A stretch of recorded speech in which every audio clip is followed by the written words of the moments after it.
Hello everyone, welcome back. Micro economics में हमारा topic चल रहा है forms of market. Previous lecture में हमने परफेक्ट कंपटीशन पे डिस्कशन किया था कि परफेक्ट कंपटीशन का मीनिंग क्या होता है। बिसाइड्स परफेक्ट कंपटीशन के डिफरेंट फीचर्स और परफेक्ट कंपटीशन में डिमांड कर्व एक्चुअली कैसे क्रिएट होता है। इस लेक्चर में अब हम बात करेंगे second form of market, that is monopoly market. इस मोनोपोली मार्केट का कंसेप्ट क्या होता है, मोनोपोली मार्केट के डिफरेंट फीचर्स क्या है, मोनोपोली क्रिएट होने के डिफरेंट रीजंस क्या है, plus demand curve monopoly market के अंदर कैसे क्रिएट होता है।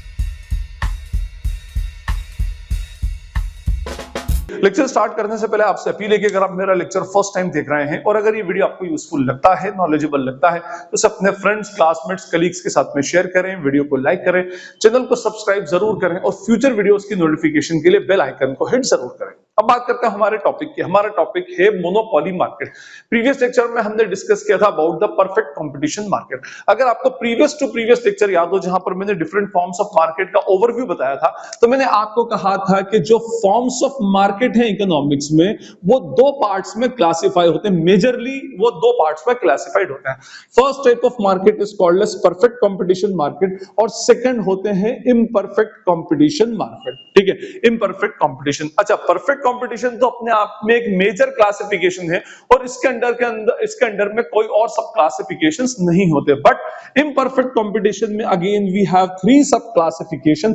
First one is what monopoly, second one is what oligopoly and third is what monopolistic. ठीक है, मोनोपोलिस्टिक कंपटीशन या मोनोपोलिस्टिक मार्केट मींस हमने प्रीवियस लेक्चर में परफेक्ट कंपटीशन के बारे में तो सब कुछ डिस्कस कर लिया था।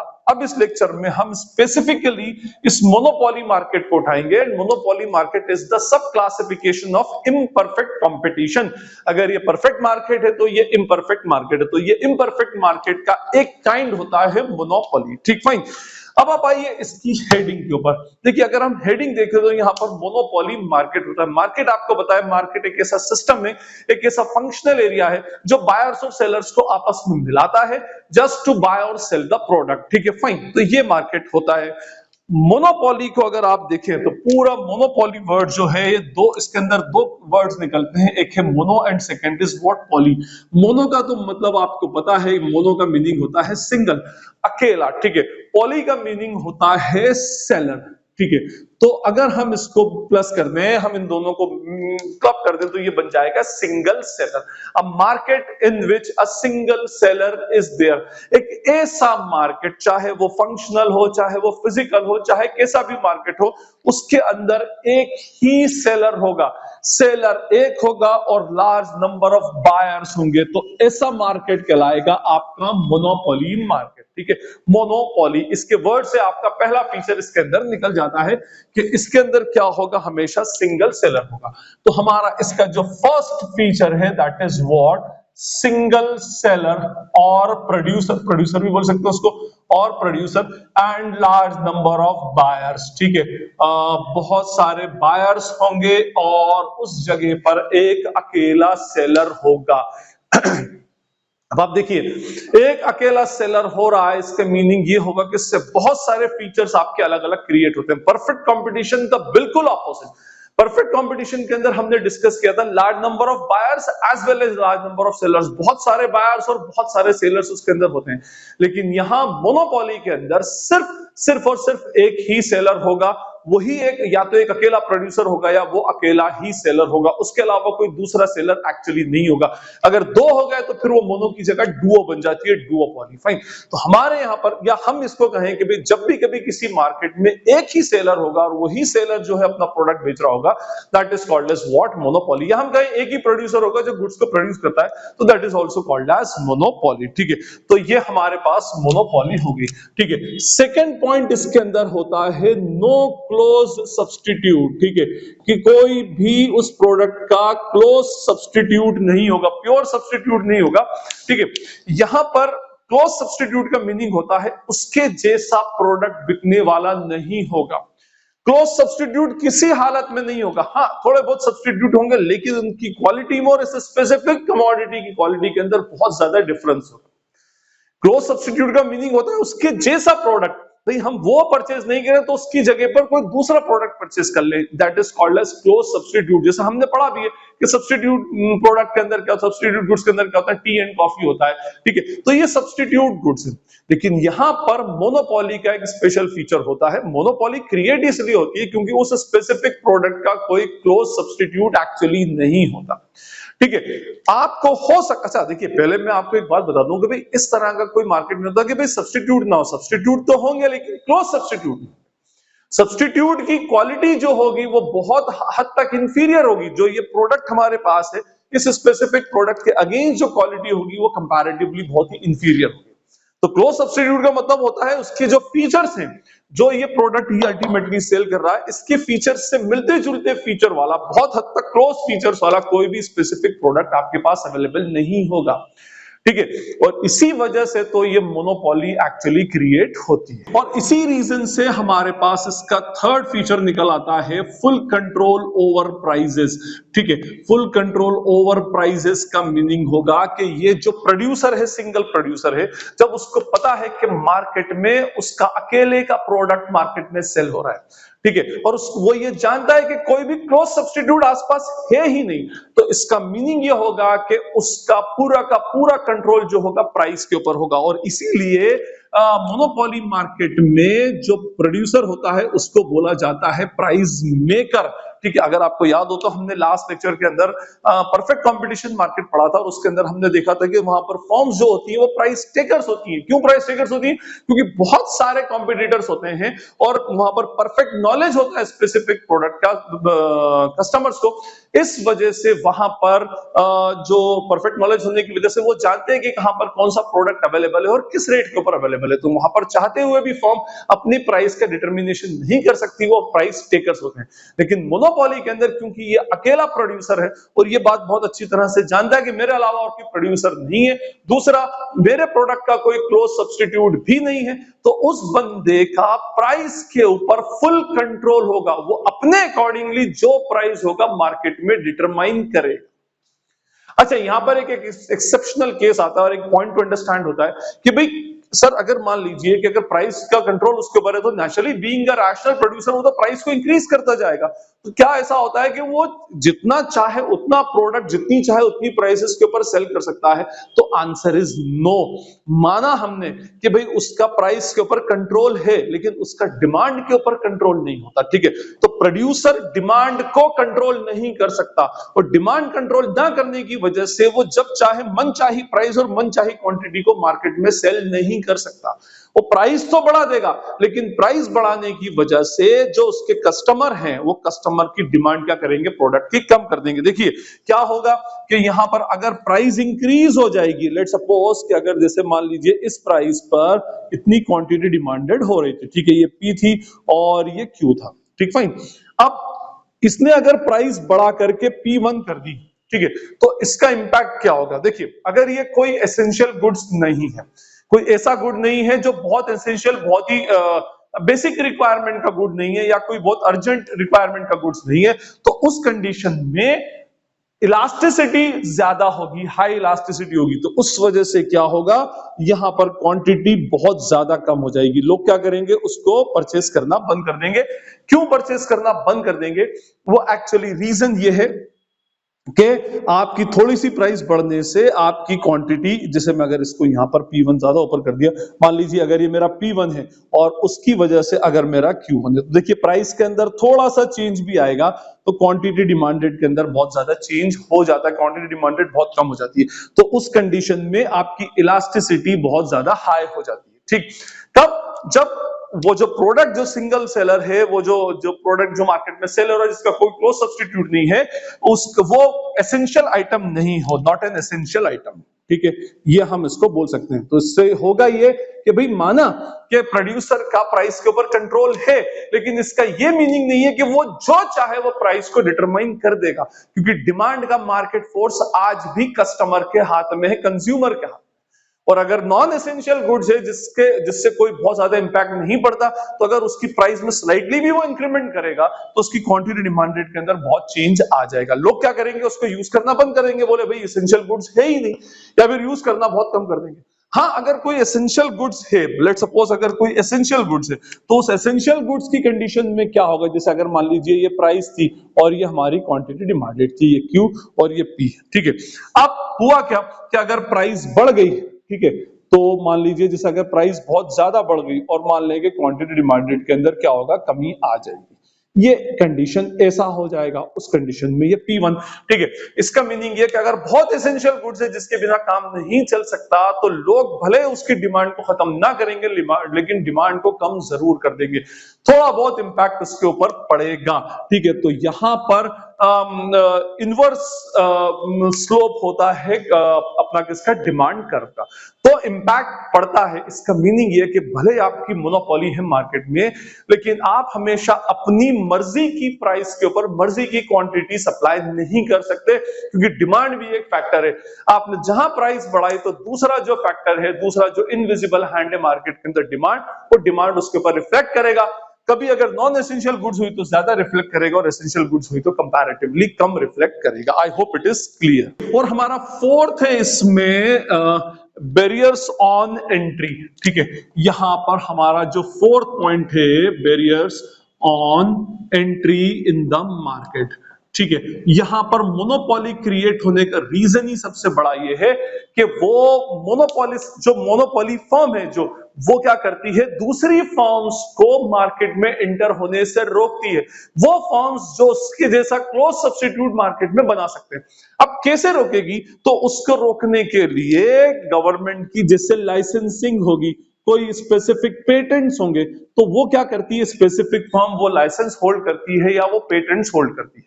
और जब उसके अकेले के पास वो स्पेसिफिक लाइसेंस होगा, उस अकेले के पास वो स्पेसिफिक पेटेंट होगा, तो नेचुरली वो क्या करेगी, दूसरी फर्म्स को उसके अंदर आने नहीं देगी। मींस यहां पर अगर आपको इस फर्म के अंदर एंटर होना है, जैसे मैंने आपको बताया था कि परफेक्ट कंपटीशन में no barriers on entry and exit होता है। जब चाहे कोई भी फर्म उस स्पेसिफिक मार्केट में एंटर हो सकती है, जब चाहे कोई फर्म वो स्पेसिफिक मार्केट छोड़ करके जा सकती है। यहां पर ऐसा नहीं है। यहां पर अगर आपको एंटर होना है तो बहुत सारे कंस्ट्रेंट्स को आपको आगे हटाना पड़ेगा। जैसे सबसे पहले कोई लाइसेंसिंग होगी, कोई फ्रेंचाइजीज होगी, इस तरह की कोई चीज होगी जिससे या स्पेशल परमिशन होगी, और वो स्पेशल परमिशन लेने के बाद ही आप अल्टीमेटली क्या हो सकते हैं, इस मार्केट में एंटर हो सकते हैं। और वो स्पेशल परमिशन कोई ऑलरेडी एक बड़ी फर्म ले चुकी होगी, और जिस फर्म के पास वो स्पेशल परमिशन होगी, नेचुरली उसका क्या होगा, मार्केट के अंदर मोनोपोली क्रिएट हो जाएगी। उसका फिफ्थ फीचर है प्राइस डिस्क्रिमिनेशन। प्राइस डिस्क्रिमिनेशन का मीनिंग होगा कि सेम प्रोड्यूसर अलग अलग कंज्यूमर से, डिफरेंट कंज्यूमर से डिफरेंट प्राइसेस चार्ज कर सकता है। इट मे बी पॉसिबल, हो सकता है कि भाई एक प्रोड्यूसर है, वो मुझसे अगर प्राइस कुछ और ले, हो सकता है आपसे अगर कुछ और प्राइस ले ले। यहां पर प्राइस एक्चुअली फिक्स नहीं होती। मैंने क्या कहा, यहां पर जो प्रोड्यूसर है वो प्राइस मेकर है। तो हो सकता है, ऐसा पॉसिबल है कि भाई एक ही प्रोड्यूसर जो है या एक ही सेलर है, डिफरेंट बायर से या डिफरेंट ग्रुप्स ऑफ बायर से डिफरेंट प्राइसेस एक्चुअली डिटरमाइन कर सकता है। हो सकता है कि भाई इनके लिए कोई और प्राइस हो, दूसरों के लिए कोई और प्राइस हो। इस तरह से वो अल्टीमेटली कर सकता है, क्योंकि प्राइस का जो डिटर्मिनेशन होता है वो पूरा का पूरा उस प्रोड्यूसर के हाथ में ही होता है। और कोई बंदा उसके ऊपर ऑब्जेक्शन ले भी नहीं सकता। और ऑब्जेक्शन क्यों नहीं ले सकता, क्योंकि प्रॉब्लम ये है कि उस स्पेसिफिक प्रोडक्ट का कोई क्लोज सब्स्टिट्यूट एक्चुअली नहीं होता। तो ये साहब हमारे फीचर्स थे मोनोपोली मार्केट के। भाई मोनोपोली मार्केट को हम आइडेंटिफाई कैसे करें, देखिए परफेक्ट कंपटीशन में क्या था, large number of buyers and seller थे, यहाँ सिंगल सेलर है। वहां पर क्या था, क्लोज सब्स्टिट्यूट का होमोजीनियस प्रोडक्ट था, सेम टू सेम प्रोडक्ट था, यहाँ नो क्लोज सब्स्टिट्यूट है। उसके अलावा यहाँ पर फुल कंट्रोल ओवर प्राइसेस है, प्राइस मेकर है, और अपना परफेक्ट कंपटीशन में प्राइस टेकर था। Barriers of entry and exit entry है, वहां पर तो barrier no, complete freedom on entry and exit थी। तो बेसिकली और प्राइस डिस्क्रिमिनेशन, वहां पर परफेक्ट कंपटीशन में तो प्राइस डिस्क्रिमिनेशन किया भी नहीं जा सकता था, क्योंकि वहां पर प्राइस टेकर्स होते हैं और एक ही प्राइस सारे के सारे कस्टमर के लिए अवेलेबल होती है। फीचर्स ऑफ मोनोपोली के बाद अब हम डिस्कस करेंगे reasons responsible for creation of monopoly. वो कौन से ऐसे रीजंस हैं जिस वजह से किसी एक स्पेसिफिक कंपनी या कोई एक स्पेसिफिक प्रोड्यूसर की मोनोपोली मार्केट में क्रिएट होती है। फाइन, देखिए उसमें सबसे फर्स्ट पॉइंट है, that is what patent right, copyright और टेक्निकल नो हाउ। ठीक है, किसी एक स्पेसिफिक कंपनी के पास कोई एक स्पेसिफिक प्रोडक्ट का पेटेंट है, उसने पेटेंट करा रखा है। पेटेंट आप समझते हैं कि अभी मान लीजिए किसी को ये कंपनी के पास कोई एक स्पेसिफिक दवाई का फॉर्मूला है और उसने क्या किया, उसको पेटेंट करा लिया, मींस अब कोई दूसरी कंपनी उस दवाई को नहीं बेच सकती, जिसके पास उसका पेटेंट होगा वही उसको सेल करेगा। और नेचुरली अगर एक कंपनी के पास अगर कोई पेटेंट हुआ किसी भी एक मेडिसिन का, तो वही कंपनी उसको सेल कर सकती है, दूसरी कंपनी उसको सेल नहीं कर सकती। अब जब दूसरी कंपनी सेल नहीं कर सकती तो एक कंपनी की मोनोपोली मार्केट के अंदर क्रिएट हो जाएगी। कोई कॉपीराइट है, कॉपीराइट का मीनिंग हो किसी एक चैनल के पास है कोई मूवी दिखाने का कॉपीराइट है, कोई एक स्पेसिफिक सॉन्ग को शो करने का कॉपीराइट है, तो वो वही उस स्पेसिफिक मूवी या उस स्पेसिफिक सॉन्ग को दिखाएगा, कोई दूसरा चैनल उसको शो नहीं कर सकता। तो उस स्पेसिफिक मूवी के लिए, या हम जैसे हम पढ़ते हैं कि भाई आजकल ओटीटी के ऊपर होता है, तो मान लीजिए अगर कोई एक स्पेसिफिक मूवी को नेटफ्लिक्स ने परचेस करके रखा है, उसके पास कॉपीराइट आ गया उसका, अब वो नेटफ्लिक्स जो है वही उस स्पेसिफिक मूवी को रिलीज कर सकती है और उसको स्ट्रीम कर सकती है ऑनलाइन मार्केट में, दूसरी कंपनी उसको नहीं कर सकती। जिसको भी देखना या तो वो नेटफ्लिक्स का सब्सक्रिप्शन ले या फिर नेचुरली उसी के सब्सक्रिप्शन के थ्रू ही वो उसको मार्केट में देख सकते हैं। फाइन। एक होता है टेक्निकल नो हाउ, कोई एक स्पेसिफिक टेक्नोलॉजी किसी एक कंपनी के पास है और उसने उसको पेटेंट, उसने उसको रजिस्टर्ड करवा लिया उसी के नाम से, अब वो कोई दूसरे के पास वो कोई टेक्नोलॉजी नहीं है तो कोई कंपनी उसका क्लोज सब्स्टिट्यूट भी अल्टीमेटली नहीं बना सकती। फाइन। तो फर्स्ट हमारा रीजन हो गया existent of patent right and copyright. इसमें मैंने आपको एग्जांपल दे दी, जैसे ओटीटी का हुआ या कोई एक स्पेसिफिक मेडिसिन का हुआ, ये सारी चीजें इसके अंदर कंसीडर होती है। सेकंड पॉइंट होता है हमारा गवर्नमेंट लाइसेंसिंग। अब देखिए गवर्नमेंट लाइसेंसिंग का मीनिंग होता है कभी कभी कुछ चीजों के लिए गवर्नमेंट लाइसेंस देती है किसी एक स्पेसिफिक कंपनी को, उसके लिए वो टेंडर मंगाती है, कोटेशंस आते हैं, जिसका सबसे हाईएस्ट टेंडर होगा, बिडिंग होगी, जिसकी हाईएस्ट बिडिंग होती है उसको वो स्पेसिफिक लाइसेंस दे दिया जाता है।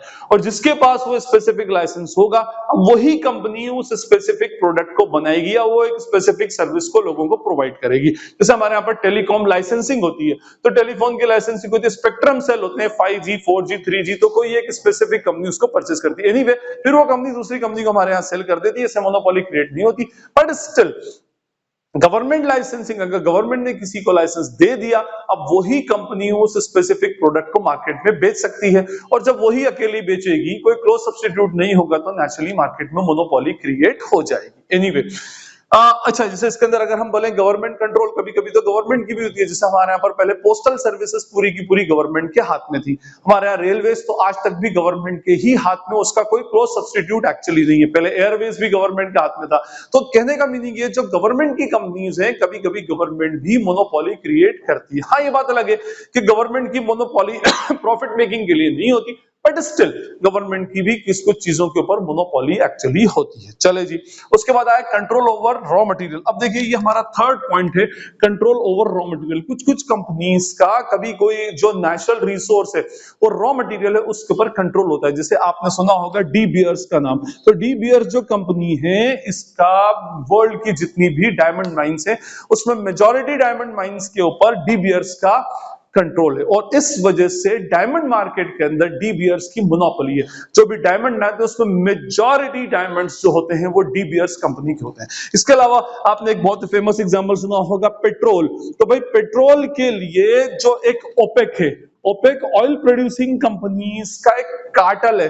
कार्टेल का मीनिंग क्या होता है? Group of producers. बहुत सारे प्रोड्यूसर्स जो होते हैं कॉमन गोल के लिए एक ग्रुप बना लेते हैं और फिर वो एक कॉमन डिसीजन लेकर के चलते हैं, चाहे वो प्राइस डिटर्मिनेशन का हो, चाहे वो प्रोडक्शन को इंक्रीज से डिक्रीज करने का हो, उनका डिसीजन जो होता है वो कॉमन डिसीजन होता है, और जो उस कार्टेल के अंदर है उन सबको वो डिसीजन अल्टीमेटली फॉलो करना पड़ता है। प्राइस बढ़ेगी तो वैसे ही बढ़ेगी। जैसे ओपेक का कार्टेल है, वहां पर रशिया और सऊदी अरेबिया जो है ये एक बड़ा पावर है, और वो जैसा उसमें प्राइस का डिटर्मिनेशन करते हैं, वर्ल्ड वाइड ऑयल की प्राइसेस भी वैसे की वैसे ही चलती हैं। तो पेट्रोल एक अपने आप में नेचुरल रिसोर्स है जिसका ओपेक कंट्रीज का जो है कार्टेल उसका क्रिएटेड है, तो वो लोग भी मोनोपोली अल्टीमेटली क्रिएट करते हैं। चलें, फोर्थ पॉइंट हमारा है economies of scale. Economies of scale का मीनिंग होता है कि जो कंपनी मोनोपोली कंपनी है वो अपने आप में, कभी कभी कोई बहुत बड़ी कंपनीज है, बिग कंपनीज, जिनके पास रिसोर्सेस बहुत ज्यादा है, और रिसोर्स ज्यादा होने की वजह से वहां पर उनके पास एडवांस्ड टेक्नोलॉजी होती है, और एडवांस टेक्नोलॉजी की वजह से जो उनका कॉस्ट ऑफ प्रोडक्शन होता है वो लेस होता है,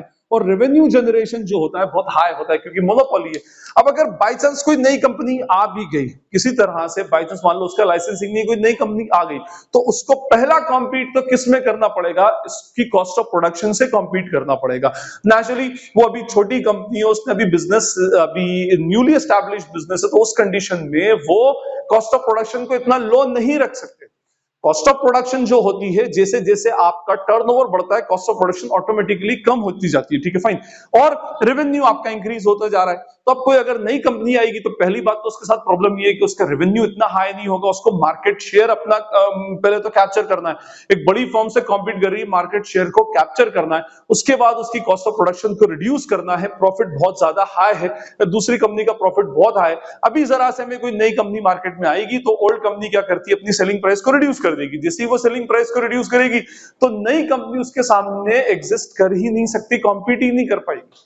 ये बड़ी प्रॉब्लम बेसिकली इसके अंदर आती है, ठीक है। तो इकोनॉमीज ऑफ स्केल, उसके बाद एक होता है ब्रांड लॉयल्टी और एडवर्टीजमेंट। कभी कभी क्या होता है, कुछ लोग ब्रांड के लॉयल होते हैं। जैसे मैं एग्जांपल दूं कि भाई हमारे यहाँ पर 70s 80s के अंदर हमारे यहाँ पर सॉफ्ट ड्रिंक मार्केट में पार्ले एग्रो का पूरी तरह से मोनोपोली थी, और यहाँ पर हमारी कंट्री के अंदर एक बहुत फेमस सॉफ्ट ड्रिंक हुआ करता था, थम्स अप, ठीक है। और ये थम्स अप जो था, ये लोगों के दिलो दिमाग पर चढ़ा हुआ था। रूरल एरियाज में, अर्बन एरियाज में लोग थम्स अप पीते थे। उसके बाद 90s में इकोनॉमिक रिफॉर्म्स होने के बाद में हमारे यहाँ पर बहुत सारी मल्टीनेशनल कंपनीज आई। उससे पहले भी कोका कोला आई थी, लेकिन क्योंकि वो थम्स अप की मोनोपोली को तोड़ नहीं पाई तो मार्केट से चली गई। फिर इकोनॉमिक रिफॉर्म्स होने के बाद में हमारे यहाँ पर पेप्सिको और कोका कोला आई। पेप्सिको और कोका कोला ने एडवर्टीजमेंट किया, लेकिन इसकी जो ब्रांड लॉयल्टी थी, लोग उसको नहीं छोड़ रहे थे। मजबूरन क्या करना पड़ा, कोका कोला को इस थम्स अप को ही परचेज करना पड़ा। पार्ले एग्रो से इसने क्या किया, उस कोका कोला ने थम्स अप को परचेज कर लिया, और आज थम्स अप जो ब्रांड है वो पार्ले एग्रो का ना होते हुए कोका कोला कंपनी का। बाद में तो ये हुआ कि भाई स्लोली स्लोली लोगों में अवेयरनेस आता गया, और फिर क्या हुआ, इसकी ब्रांड लॉयल्टी इतनी रही नहीं। लेकिन ये एक बहुत अच्छा एग्जांपल है। बहुत टाइम तक तो हमारे यहाँ पर थम्स अप ने एक पूरा का पूरा मार्केट कैप्चर करके रखा था, जो मल्टीनेशनल कंपनीज पेप्सिको और कोका कोला कंपनी के लिए भी तोड़ना अपने आप में मुश्किल हो गया था। और इतना मुश्किल कि उसने क्या करना पड़ा, उसको थम्स अप ब्रांड को ही अल्टीमेटली परचेज करना पड़ा। फाइन, तो ये हमारे कुछ रीजंस थे जिस वजह से हमारे किसी भी एक स्पेसिफिक मार्केट में किसी कंपनी या प्रोड्यूसर की मोनोपोली क्रिएट होती है। अब देखिए, मैं आऊं अगर इसके डिमांड कर्व पे, हमारा थर्ड पार्ट रह गया है कि डिमांड कर्व एक्चुअली मोनोपोली में किस तरह से क्रिएट होता है। तो देखिए, डिमांड कर्व वही इन्वर्सली स्लोप्ड डिमांड कर्व है। मैंने अभी थोड़ी देर पहले आपको बताया भी है कि भाई भले प्रोड्यूसर के हाथ में प्राइस का डिटर्मिनेशन होता है, भले ही प्रोड्यूसर के हाथ में क्वांटिटी सप्लाइड होती है, लेकिन प्रोड्यूसर के हाथ में डिमांड क्रिएट करना नहीं होता, ठीक है। अगर मान लीजिए ये हमारी प्राइस है, ये हमारा एक्स एक्सिस है, वाई एक्सिस है, पॉइंट ऑफ ओरिजिन है, इधर आएगी हमारी प्राइस, इधर क्वांटिटी डिमांडेड ऑफ एक्स, ठीक है। प्राइस के ऊपर मान लीजिए क्यू क्वांटिटी डिमांडेड थी, ठीक है, ये यहां पर क्वांटिटी डिमांडेड थी। अब उसके बाद अगर प्राइस इंक्रीज हो जाती है P1, तो नेचुरली क्वांटिटी डिमांडेड डिक्रीज हो जाएगी। और थोड़ी देर पहले मैंने बताया कि अब उसका डिक्रीज होना इस बात पर डिपेंड करता है कि जो प्रोडक्ट मार्केट में अवेलेबल है वो एसेंशियल गुड्स है या नहीं। अगर नॉन एसेंशियल गुड्स है तो इलास्टिसिटी बहुत हाई आएगी, थोड़ी सी प्राइस बदलने से क्वांटिटी डिमांडेड कम हो जाएगी।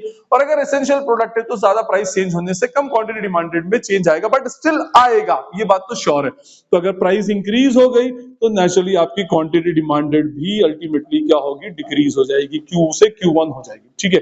तो ये हमारा demand curve which is an inversely sloped demand curve, ये अपने आप में एक इनवर्सली स्लोप्ड डिमांड कर्व होता है।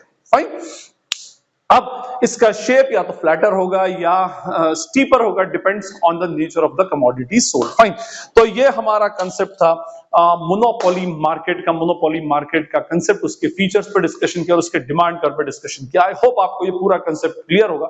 स्टिल अगर आपको कोई क्वेरी या डाउट लगती है तो कमेंट सेक्शन ओपन है, जब चाहे आप मुझसे कमेंट सेक्शन में अपनी क्वेरी या डाउट पूछ सकते हैं। जितनी जल्दी होगा उसको पढ़कर रिप्लाई करने का ट्राई करूंगा। और एक बार फिर से आपसे रिक्वेस्ट है कि अगर ये वीडियो आप फर्स्ट टाइम देख रहे हैं तो इसे अपने फ्रेंड्स, क्लासमेट्स, कलीग्स के साथ में शेयर करें, वीडियो को लाइक करें और चैनल को सब्सक्राइब जरूर करें। Najeeb Hashmi signing off from Najeeb Hashmi academy. Thank you.